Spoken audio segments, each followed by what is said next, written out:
Rick Turner knew the moment he found a laminated citation zip-tied to his mailbox that peace and quiet were officially over. The morning sun had just begun to peek over the rooftops of wisteria pines, casting long shadows across the sidewalks dusted with crisp maple leaves. Rick, mug of black coffee in one hand and the Glenn County Chronicle folded under his arm, paused at the end of his walkway.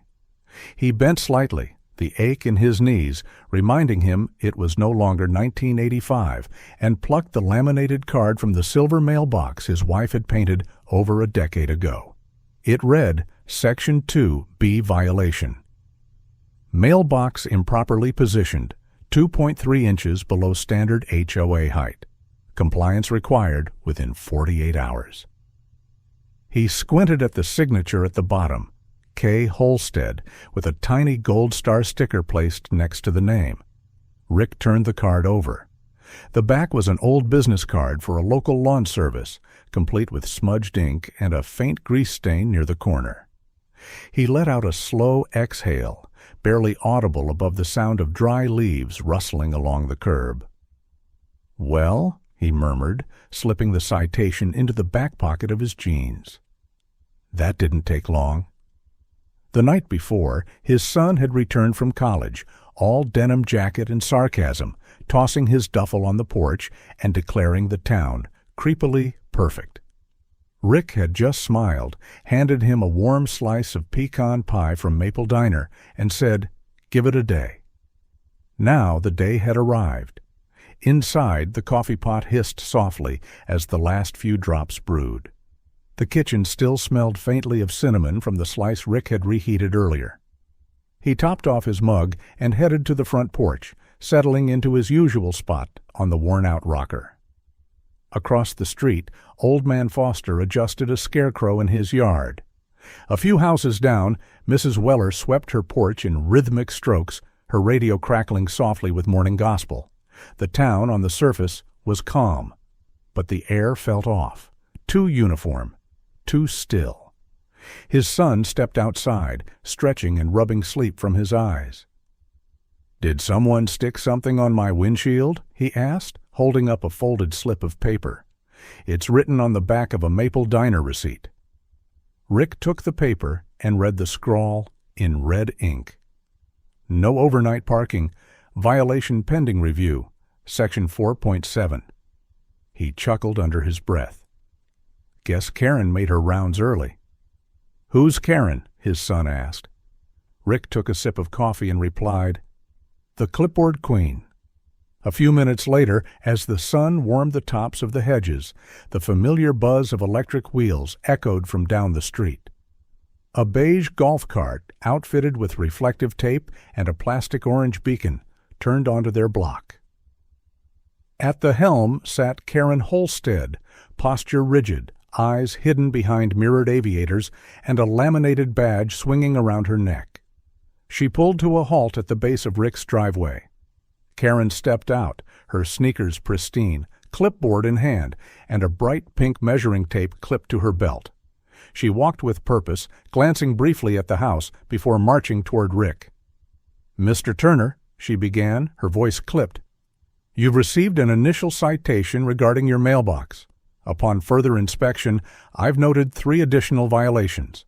Rick stayed seated, lifting his mug in a lazy salute. "Morning, Karen? Fine day for a neighborhood shakedown?" She blinked. "This is a formal compliance review. Your front flag is faded. Your garden gnome is leaning at an unsafe angle. And your mailbox remains non-compliant." Rick glanced down at the tiny ceramic gnome beside the hydrangeas. The thing had been slightly tilted for years, ever since a raccoon knocked it over one Halloween. He gave her a slow nod. "Sounds serious." Karen's lips thinned. "You have 72 hours to correct all issues or face escalating enforcement." "You write all these yourself?" he asked, genuinely curious. "Or is there a committee of one?" She hesitated for a half-second before replying. "Wisteria Pines Community Code is binding. Enforcement falls to those willing to maintain order." Rick leaned back in his chair, balancing on the worn rockers. Just curious, when did the HOA reconvene? Thought it folded a few years ago. Karen's grip on her clipboard tightened. Some of us still care about standards. He offered a faint smile. Well, that's nice. Her eyes narrowed. I'll be back with the citation board. Rick raised his mug again in farewell as she turned on her heel and strode back to her cart. The engine whined softly as she pulled away, disappearing around the corner. Across the street, Old Man Foster slowly shook his head. Mrs. Weller paused mid-sweep. Rick stood, walked back into the house, and grabbed his keys from the hook by the door. A short drive later, he slid into a booth at Maple Diner, greeted by the familiar clink of silverware and the aroma of fresh coffee. Herb, wearing his usual navy vest and name tag that read, "Cookin' since '82, slid into the seat across from him. Heard she cited Old Lady Weller's Halloween pumpkins for decorative inconsistency. Rick grinned. That's a new one. Whole street's talking, Herb muttered, pouring more coffee into Rick's mug. She's got some kind of laminated army going. Rick folded his napkin, sipped his coffee, and looked out the window at the falling leaves. Let's see how deep the lamination goes. That night, the street was unusually quiet. Porch lights blinked on in unison, trash bins stood in perfect rows. Rick walked outside, looked left, then right, then slowly eased his pickup truck just half an inch over the curb, just to see what happens. Rick Turner, face down on Mrs. Vasquez's front lawn with zip ties around his wrists, still managed to look like the calmest man on the block. The morning had started like any other. The air was sharp with the scent of damp leaves and distant chimney smoke, a classic Pennsylvania fall day. Rick had hummed an old Zeppelin tune as he pulled on a light jacket and grabbed the keys to the Crown Vic, a car he kept mostly for nostalgia and the way it made kids on bicycles sit up straighter. He mentioned something about donuts and stepped out without fanfare. His son had stayed behind on the porch, sipping coffee and watching the neighborhood stretch awake. Before Rick left, he'd turned and said, "Sometimes the best way to deal with a bully is to let them swing first." At the time, it just sounded like one of his many calm-voiced insights. An hour later, it felt like prophecy. Magnolia Lane was quiet when Rick pulled onto it, the car purring along like it was still on duty. The street shimmered under a light cover of dew, lawns trimmed to regulation height, bird baths reflecting the early light. Somewhere, a dog barked once and fell silent. Rick slowed at the corner, lifting his coffee to take a sip. Then came the siren. Not a real one. It was sharp, shrill, and just slightly off, like someone had recorded a YouTube clip of a patrol car and played it through a karaoke speaker. Rick didn't even flinch. He pulled over near the Vasquez home and set the coffee back in the cup holder. Behind him, the beige SUV rolled to a stop, hazard lights blinking furiously, a magnetic decal on the side that read, Wisteria Pines Patrol, Community Order Division. Karen Holstead flung open the door, clipboard already in hand, megaphone strapped across her chest. She stepped out wearing a navy windbreaker emblazoned with Enforcement Division in bedazzled letters. "Out of the vehicle, sir!" she barked through the megaphone, which made her voice clip at the end of each syllable. "This is a compliance stop!" Rick rolled down his window and looked at her over the top of his sunglasses. "Karen," he said evenly, "you sure about this?" "You are in violation of Neighborhood Code Section 12.4, Non-Conforming Vehicular Presence. Your car's color scheme creates the illusion of law enforcement, which is a psychological hazard." Rick said nothing. He turned the engine off and placed both hands on the wheel. The street remained still. Curtains shifted. Camera phones peeked from behind porch railings. Karen marched forward, megaphone swinging, waving a sheet of paper that looked suspiciously like it had been printed on Easter-themed stationery.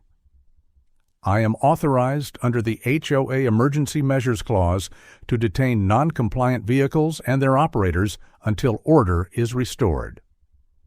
Rick stepped out slowly, his hand still in view. "You're going to want to think this through." Karen didn't flinch. She pulled a pair of plastic zip ties from her pocket, bright blue with the kind of rough-cut edges you find in craft store bulk packs, and yanked Rick's hands behind his back. He didn't resist. Instead, he lowered himself to the grass as she pushed with more enthusiasm than technique. Mrs. Vasquez's sprinklers had gone off earlier, and the ground was still damp. Rick turned his head to the side, resting his cheek against the lawn, like he was stretching before a nap. Across the street, a little girl dropped her jump rope. Her mother gently tugged her inside. Karen raised the megaphone again.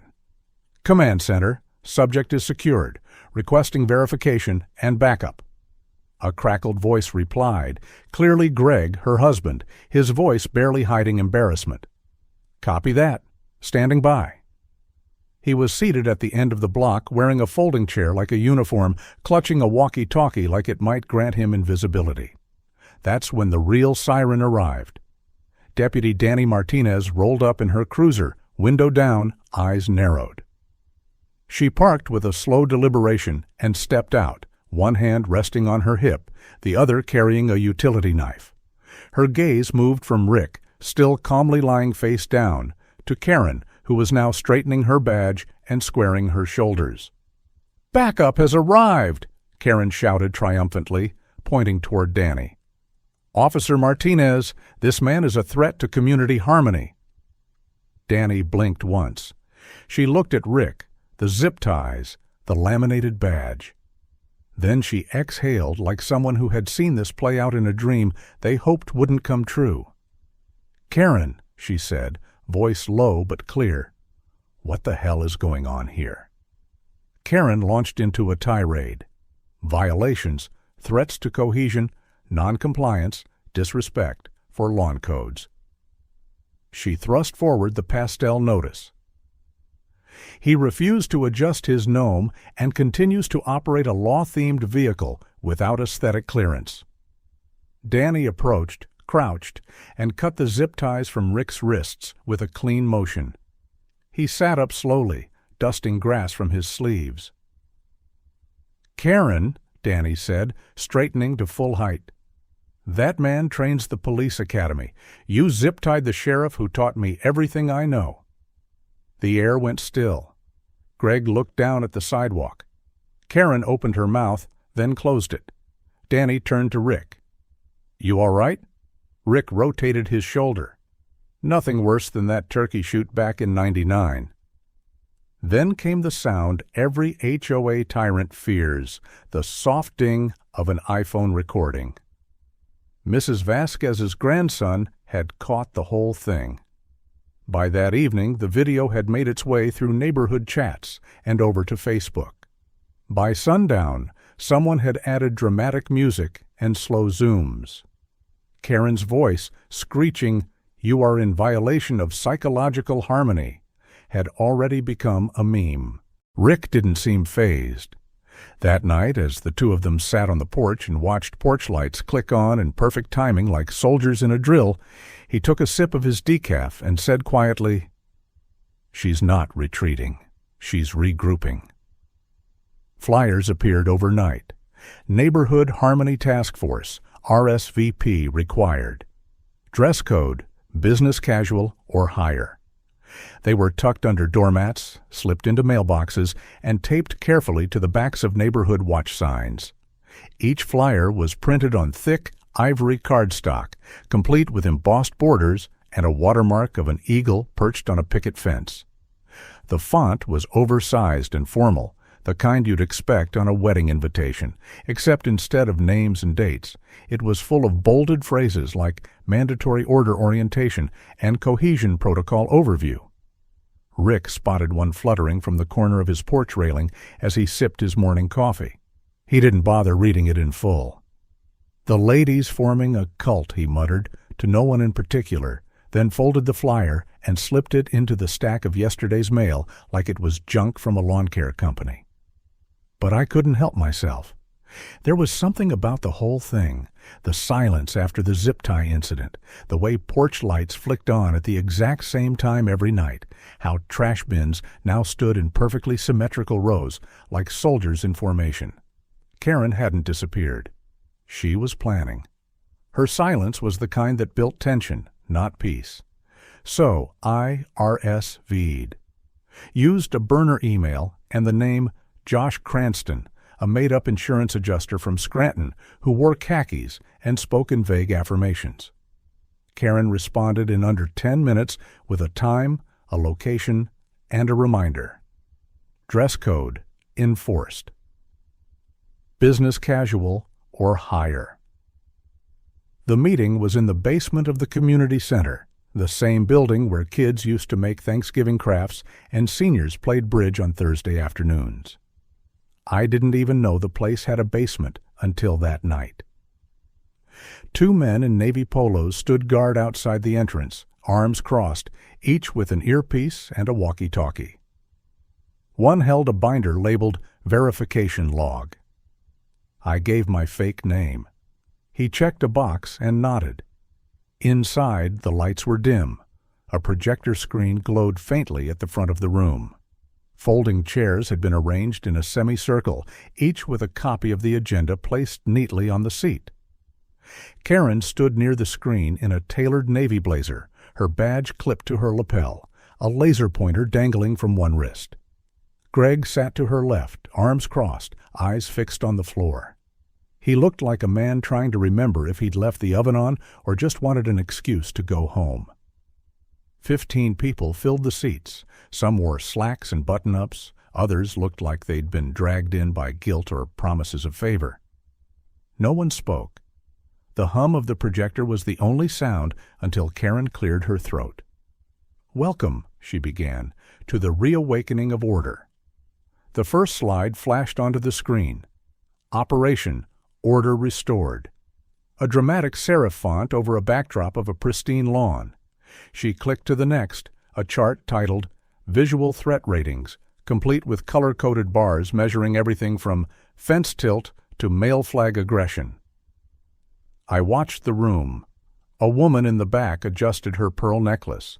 A man near the front tapped his pen nervously. No one raised a hand. No one questioned a word. Karen's voice took on the rhythm of a motivational speaker. For too long, we've allowed disorder to creep in. Mismatched paint palettes, improperly proportioned yard decor, unchecked seasonal inflation. She clicked again. This time, the screen showed a map of Wisteria Pines, our neighborhood. Red dots peppered the grid. These, she said, are the violators. The holdouts, the rot. One dot sat dead center, larger than the others, marked with a red star. My house. She didn't say Rick's name. She didn't have to. Her voice sharpened. There are those among us who mock the rules, who defy order, who park where they please, display outdated flags, and undermine the serenity of our streets. People shifted in their seats. Some nodded. Others looked at the floor. I slid out before the slideshow, moved into her aesthetic integrity zones. No one stopped me. Greg barely noticed. Karen was too busy pointing her laser pointer at images of yard gnomes and citing them as symbols of cultural decay. Once outside, I called Danny. She picked up on the second ring. "Tell me you didn't go in there." "She's not trying to control the neighborhood anymore," I said. "She thinks she's saving it." We met an hour later at Rick's place. He was already in the den, thumbing through an old manila file full of photos and typed statements. It was labeled HOA pre-dissolution. Dust coated the edges. He looked up, nodded once, then opened a drawer labeled Old Evidence and quietly selected a flash drive.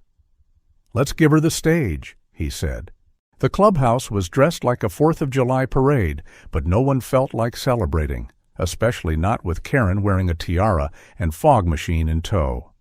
Red, white, and blue bunting hung from every window. A banner that read, "Wisteria Pines Neighborhood Unity Gala," stretched across the entryway in bold block letters. Inside, the room was lit by rented spotlights that gave off more heat than ambiance. Tables were covered with color-coded cloths, red for enforcement supporters, blue for undecided, and white for visual neutrality. At the center of it all stood Karen Holstead, dressed in a crisp navy pantsuit, a glittering tiara perched on her head like she was crowning herself prom queen of suburban discipline. The air smelled faintly of cinnamon cider, popcorn oil, and the burning plastic of an overworked fog machine she'd placed near the podium. Every few seconds it let out a sad puff of mist that hovered awkwardly at ankle level before vanishing under the glare of the lights. Rick stood at the back of the room, one hand on his cane, the other holding a cup of lukewarm cider. His eyes scanned the room, calm and unreadable. Danny leaned close to him and whispered, "She even brought a red carpet." Rick didn't look away from the stage. "Let her have her moment. We'll make it count."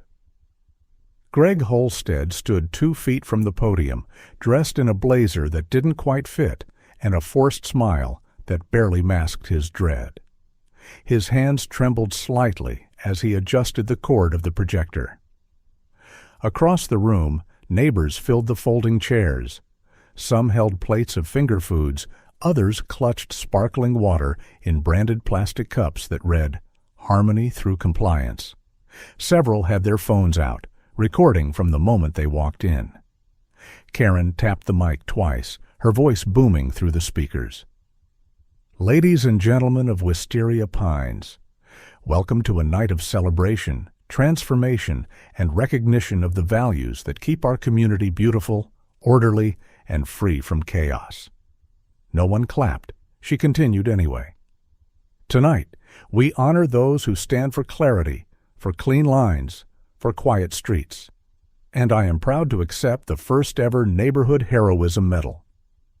She pulled the medal from a velvet box herself, clipped it over her blazer, and posed for a non-existent camera flash. I glanced toward Danny. She gave a slight nod. I walked casually to the projector stand while Karen launched into a speech about fence stain inconsistencies and unauthorized trellises. My hands moved quickly, USB in, files opened, video queued.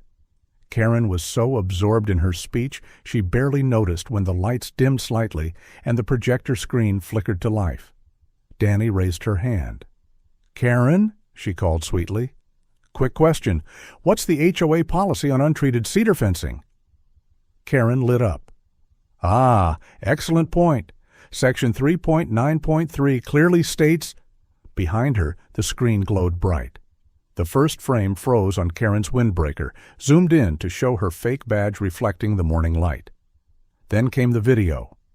Karen zip-tying Rick on Mrs. Vasquez's lawn. Karen yelling into a megaphone about psychological hazard vehicles. Karen waving her pastel citation book like a magic wand. Each clip cut smoothly into the next, punctuated by dramatic orchestral stings I'd added for flair.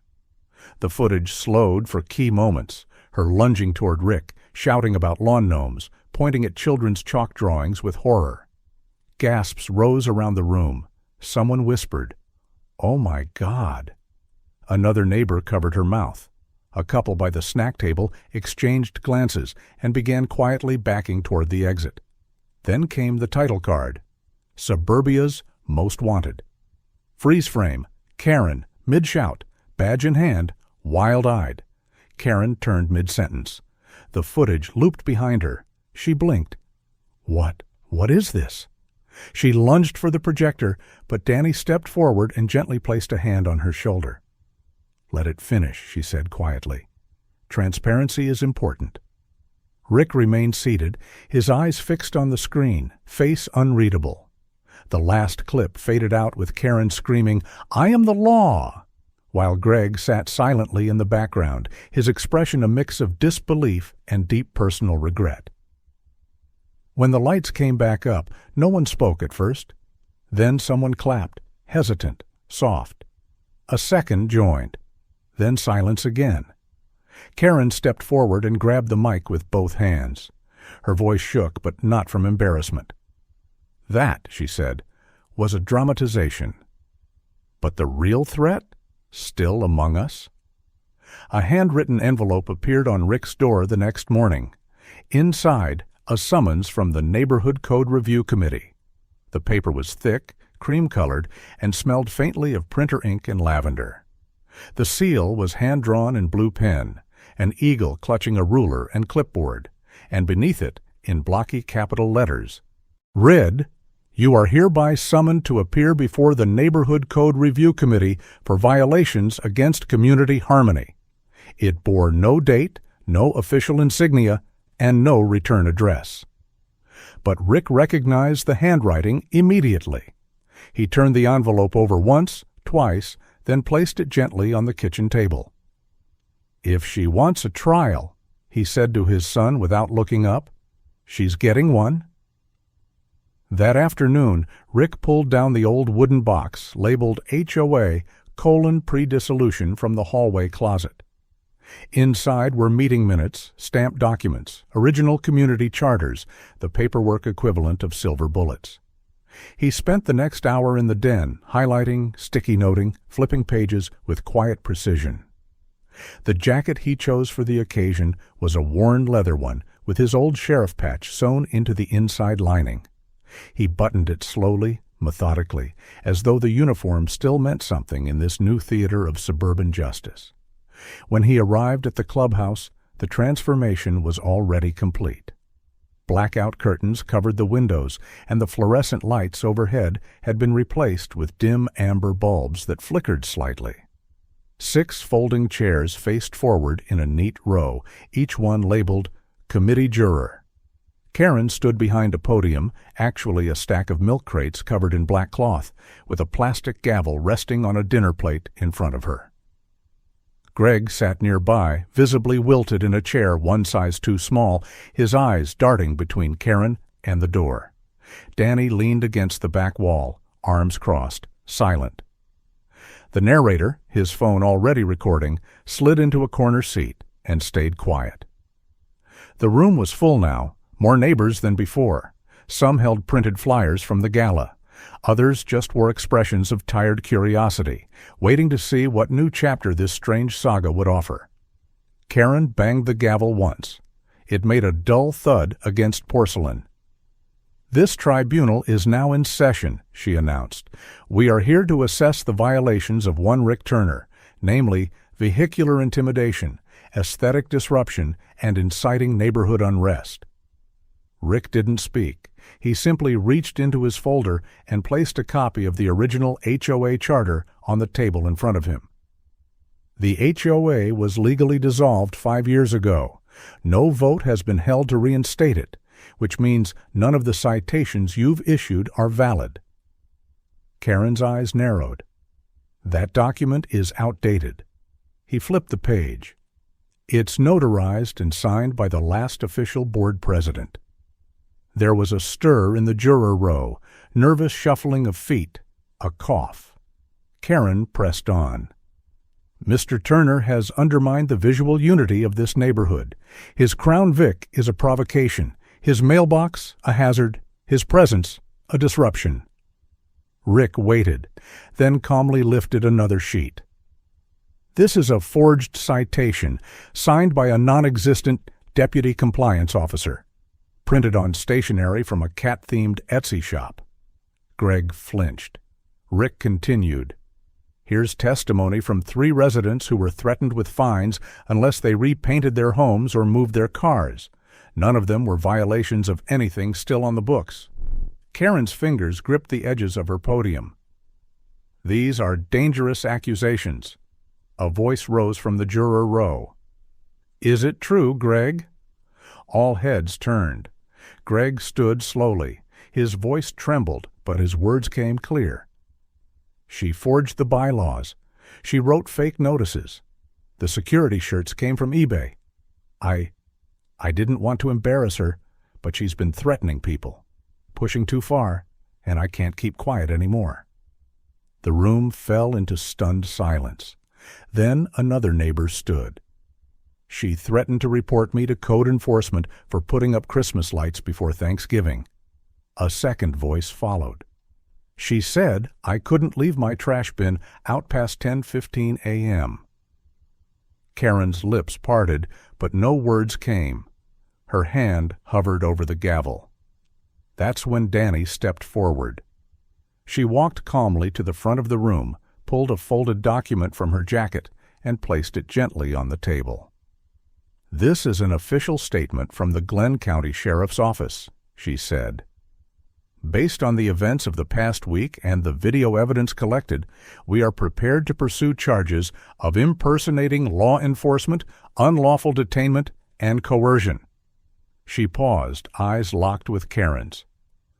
"We're not pressing them yet, but if there's one more incident, charges will be filed." Karen didn't speak. She stared at the document like it might burst into flames.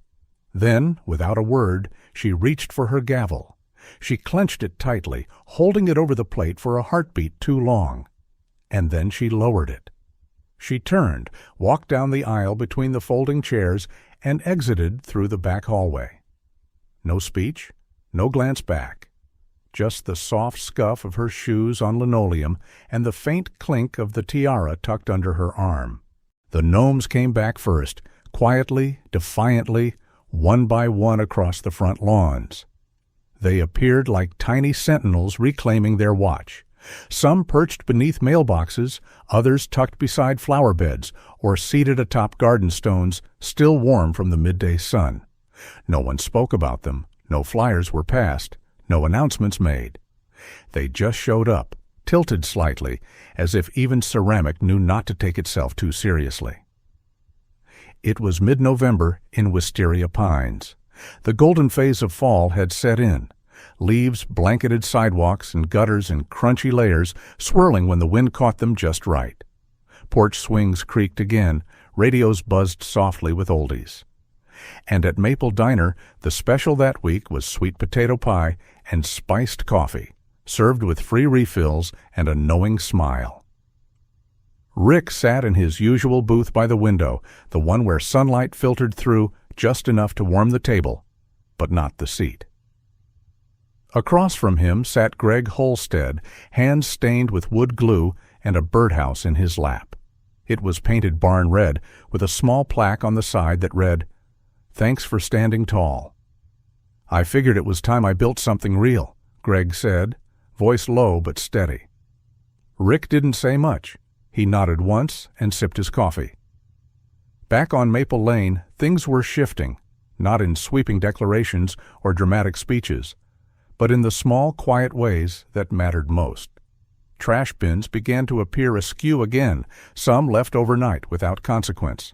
Lawn chairs returned to front yards, positioned toward the street rather than away from it. Conversations happened out in the open now, about weather, grandkids, football, and that strange week in October no one quite knew how to explain.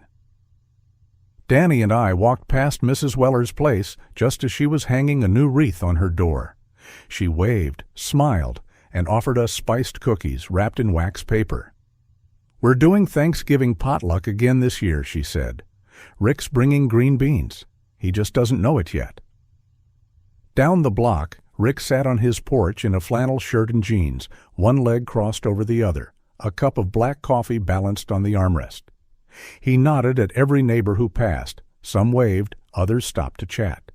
A few simply tipped their heads in acknowledgement, which in this town was as close to a standing ovation as you'd get. I noticed the flyer taped to the community bulletin board near the mailboxes. HOA elections, nominations open.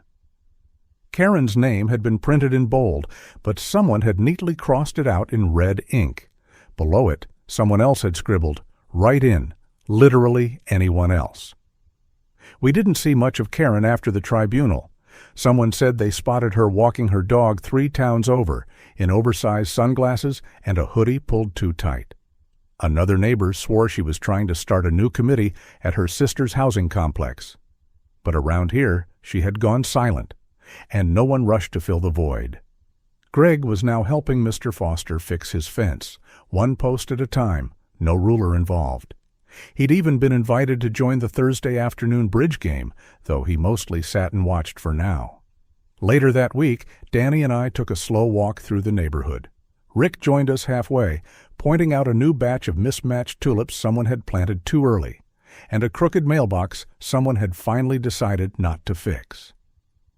"It's the little things," he said, smiling. As we turned back onto Rick's street, 3 kids raced past on their bikes, shouting over each other about who had the fastest turn down Hillcrest. The mail truck rolled by in the opposite direction, the driver waving as he passed. Rick paused at the edge of his walkway. His gaze drifted down the block. There, parked neatly by the curb, was a beige SUV. Quiet, unmoving, and just barely visible in the back seat, a clipboard leaned against the window, catching the last light of day. The neighborhood didn't change overnight, but it remembered how to breathe again. Where fear once lingered behind curtains, conversations now carried across fences, soft and ordinary as the morning breeze. Rick had shown that sometimes the strongest stand is the quiet one, backed not by volume, but by principle. In a world where power can slip in wearing familiar clothes, it's the steady hands and watchful hearts that keep the soil of a community strong. And sometimes all it takes to reclaim that soil is one gnome at a time,